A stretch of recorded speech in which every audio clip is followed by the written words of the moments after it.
This is the Lone Crater YouTube. We hope this video helps.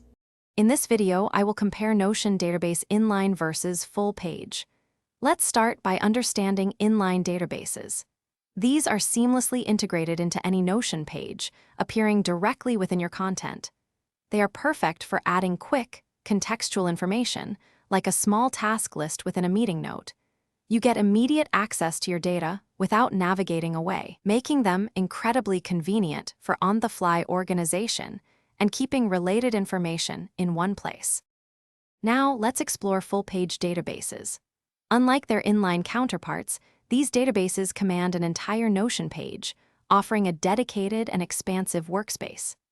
They are the go-to choice for managing larger, more complex datasets, such as a comprehensive CRM or an extensive project tracker. With significantly more screen real estate, you have ample room for numerous properties, advanced filters, and diverse views, providing a powerful, centralized hub for your most important information. The core difference lies in their integration and scale.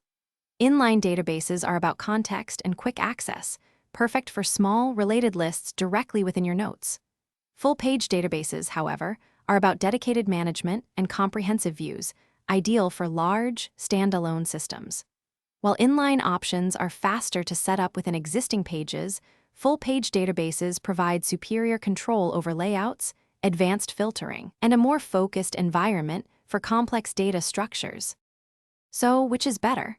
The answer truly depends on your specific needs and workflow. For quick notes, daily tasks, or small lists directly related to a page's content, inline databases are incredibly efficient. For robust project management, client relationship tracking, or extensive content libraries, a full-page database provides the necessary power and dedicated space. Many Notion users find the most effective strategy is to leverage both types, combining their strengths for a truly optimized workspace. Thanks for watching. Consider subscribing if we helped you.